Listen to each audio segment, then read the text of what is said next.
Sesuai pedoman seleksi calon anggota KPU Kabupaten Kota, dalam seleksi terdapat kegiatan seleksi tertulis yang pelaksanaannya menggunakan alat bantu komputer atau CAT,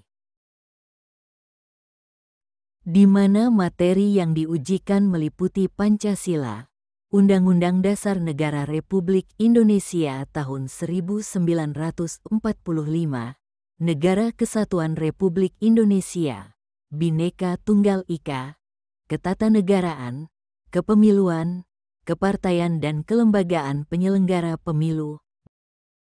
Dalam kesempatan ini, kami sajikan simulasi CAT, Seleksi Tertulis Calon Anggota KPU Kabupaten Kota, edisi tahun 2024. Simulasi ini semata-mata hanya sebagai salah satu alternatif pembelajaran. Semoga bermanfaat. Soal nomor 1, pada tanggal 1 Juni tahun 1945 dalam pidatonya Soekarno mengemukakan gagasan dasar negara, yang ia namakan Pancasila. Gagasan tersebut diantaranya, kebangsaan Indonesia atau nasionalisme, kemanusiaan atau internasionalisme, mufakat atau demokrasi, kesejahteraan sosial, serta ketuhanan yang berkebudayaan. Pidato tersebut menjadi dasar ditetapkannya hari lahirnya Pancasila. Kapan hari lahir Pancasila ini ditetapkan? A. Pada tanggal 1 Juni tahun 1945. B. Pada tanggal 18 Agustus tahun 1945. C. Pada tanggal 1 Oktober tahun 1965. D. Pada tanggal 20 Mei tahun 1998. E. Pada tanggal 1 Juni tahun 2016.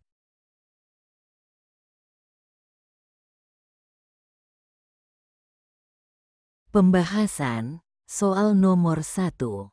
Pada tanggal 1 Juni tahun 2016, Presiden Joko Widodo telah menandatangani Keputusan Presiden Nomor 24 Tahun 2016 tentang Hari Lahir Pancasila sekaligus menetapkannya sebagai hari libur nasional yang berlaku mulai tahun 2017. Jadi jawabannya adalah E, yaitu pada tanggal 1 Juni tahun 2016.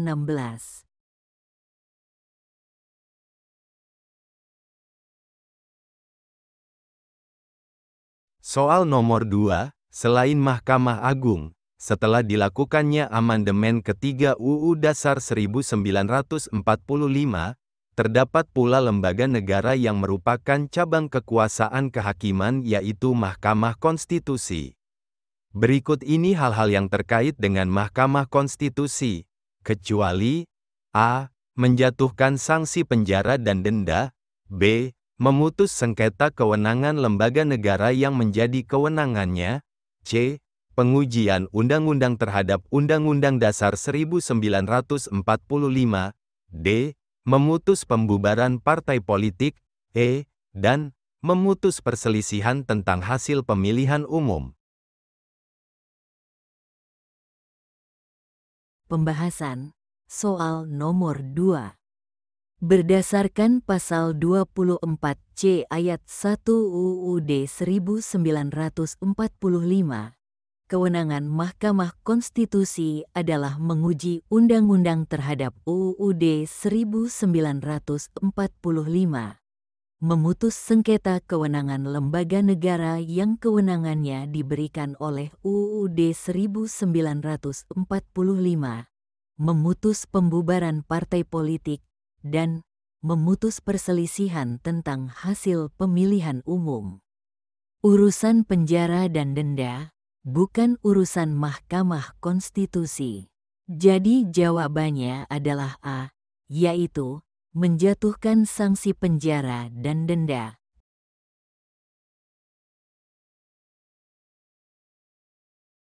Soal nomor 3, semboyan Bhinneka Tunggal Ika bagi bangsa Indonesia memiliki makna yang luas sebagai semangat toleransi terhadap berbagai perbedaan baik itu agama, suku, bahasa, ras, golongan, budaya, adat istiadat bahkan perbedaan pendapat sebagaimana pilihan politik warga negara pada pemilihan umum.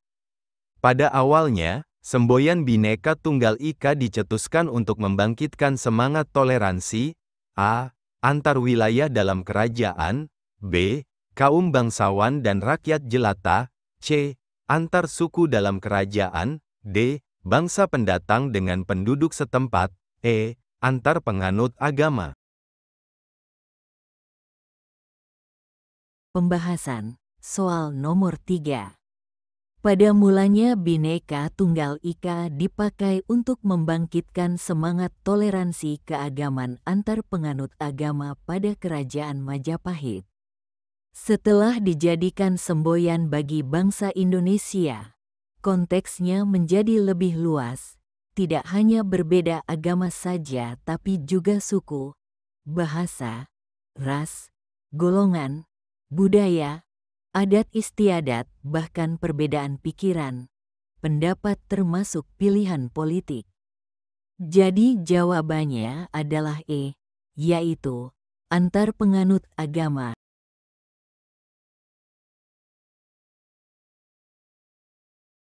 Soal nomor 4, sebuah organisasi yang bernama Budi Utomo dikenal sebagai organisasi yang berperan besar dalam membangkitkan semangat perjuangan bangsa menuju kemerdekaan. Sehingga, hari kelahiran organisasi ini ditetapkan sebagai Hari Kebangkitan Nasional. Kapan organisasi Budi Utomo didirikan? A. Pada tanggal 2 Mei tahun 1908, B. pada tanggal 12 Mei tahun 1908, C.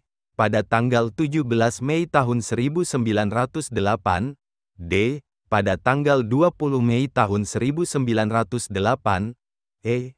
pada tanggal 28 Mei tahun 1908. Pembahasan soal nomor 4. Organisasi Budi Utomo didirikan di Jakarta pada tanggal 20 Mei tahun 1908 oleh Dr. Sutomo dan para mahasiswa sekolah kedokteran Belanda bernama Stovia. Pendirian ini tidak terlepas dari peran alumni Stovia, Dr. Wahidin Sudirohusodo. Jadi jawabannya adalah D, yaitu pada tanggal 20 Mei tahun 1908.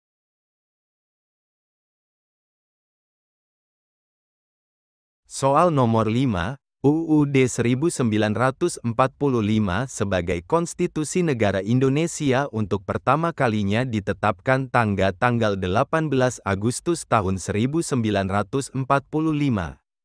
Siapakah yang menetapkan UU 1945 sebagai konstitusi negara pada tanggal 18 Agustus tersebut? A. Badan Usaha Persiapan Kemerdekaan Indonesia, B. Panitia Persiapan Kemerdekaan Indonesia, C. Komite Nasional Indonesia Pertama, D. Presiden dan Wakil Presiden, E. Majelis Pemusyawaratan Rakyat.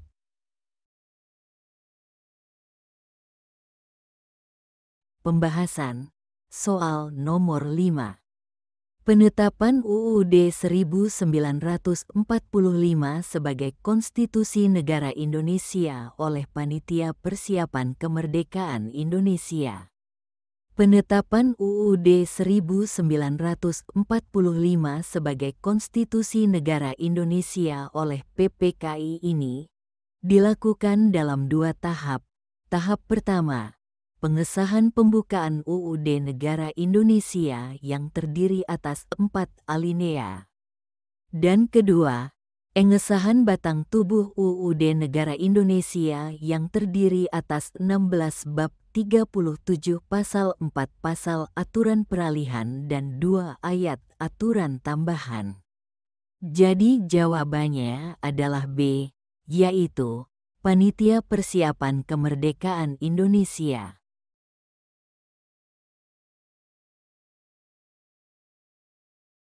Soal nomor 6, peserta pemilihan umum untuk memilih anggota DPR, DPRD Provinsi dan DPRD Kabupaten Kota pada pemilihan umum tahun 2024 adalah A. Calon anggota DPR, B. Calon anggota DPRD Provinsi, C. Calon anggota DPRD Kabupaten Kota, D. Pengurus parpol sesuai tingkatan, E. Partai politik. Pembahasan soal nomor 6. Pada pemilihan umum tahun 2024, untuk memilih anggota DPR, DPRD Provinsi dan DPRD Kabupaten Kota adalah partai politik. Sedangkan pemilu dalam rangka memilih presiden dan wakil presiden pada pemilu 2024 ini adalah pasangan calon presiden dan wakil presiden dan dalam rangka memilih anggota DPD pesertanya adalah perseorangan. Jadi jawabannya adalah E, yaitu partai politik.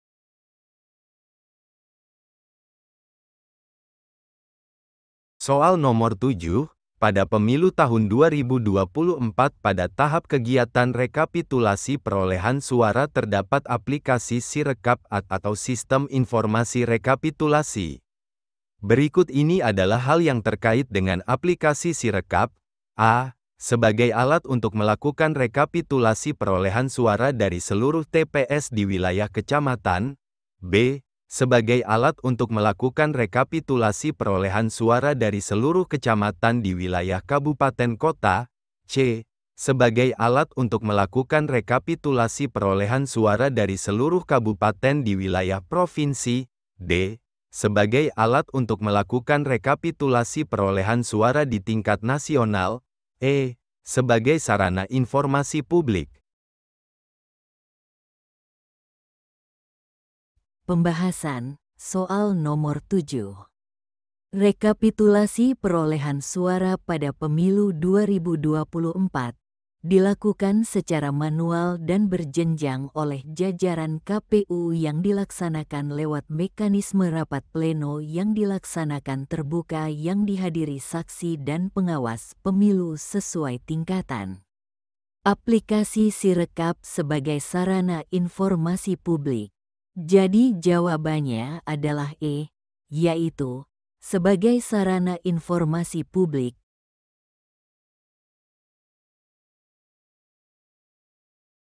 Soal nomor 8, pada pemilu 2024 terdapat beberapa TPS yang direkomendasikan untuk dilakukan pemungutan ulang. Pemungutan suara di TPS wajib diulang apabila terdapat keadaan sebagai berikut, kecuali A. Pembukaan kotak suara dan atau berkas pemungutan dan penghitungan suara tidak sesuai ketentuan. B. Petugas KPPS meminta pemilih memberikan tanda khusus pada surat suara yang sudah digunakan. C. Petugas KPPS merusak lebih dari satu surat suara yang sudah digunakan oleh pemilih sehingga menjadi tidak sah. D. Pemilih yang tidak memiliki kartu tanda penduduk elektronik dan tidak terdaftar di daftar pemilih tetap dan daftar pemilih tambahan. E. Petugas memberikan tanda dengan tinta kepada pemilih setelah melakukan pemungutan suara. Pembahasan soal nomor 8. Sesuai pasal 372 ayat 2 Undang-Undang Nomor 7 Tahun 2017 tentang Pemilihan Umum, petugas memberikan tanda dengan tinta kepada pemilih setelah melakukan pemungutan suara. Bukan merupakan hal yang wajib dilakukan pemungutan ulang.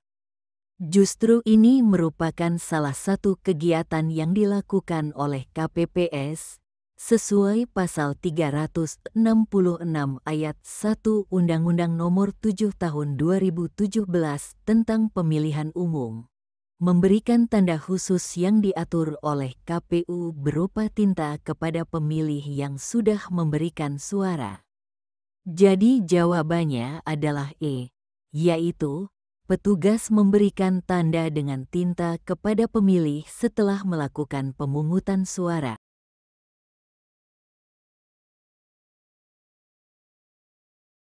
Soal nomor 9, selain pemungutan suara yang dapat diulang, penghitungan suara di TPS pun dapat diulang, apabila terjadi hal sebagai berikut, kecuali a. Kerusuhan yang mengakibatkan penghitungan suara tidak dapat dilanjutkan, b.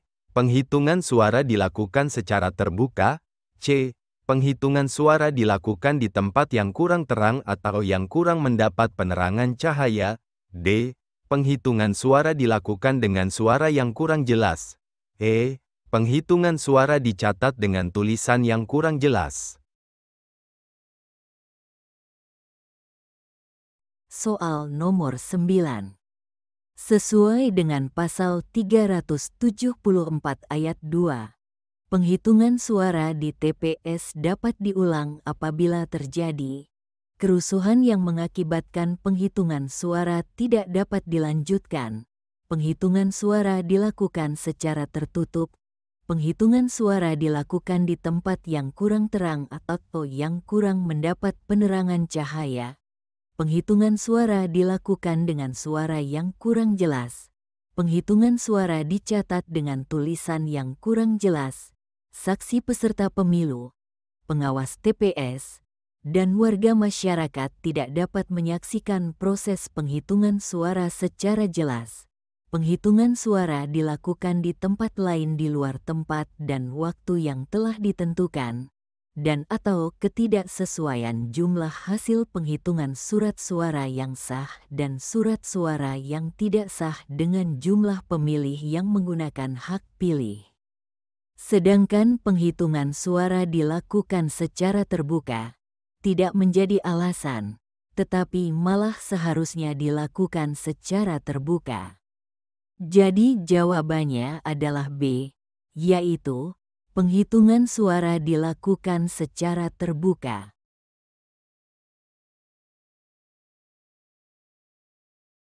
Soal nomor 10, dalam rangka kegiatan pemungutan dan penghitungan surat di TPS selain diangkat petugas KPPS, diangkat pula 2 orang untuk bertugas di TPS yaitu a.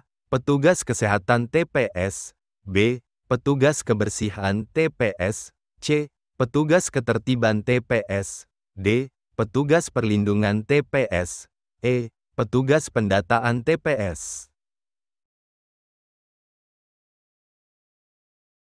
Pembahasan soal nomor 10.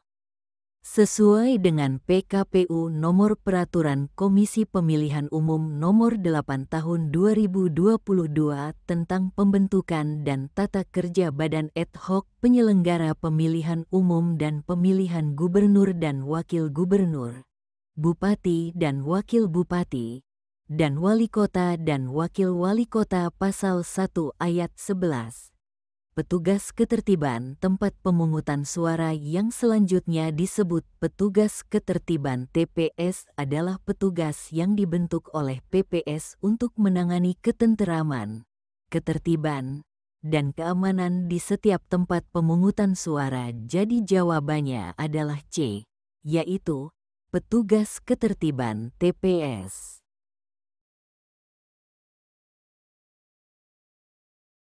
Cukup sekian dulu simulasi CAT kali ini. Simulasi berikutnya akan dilanjutkan pada bagian berikutnya. Demikian, sampai jumpa.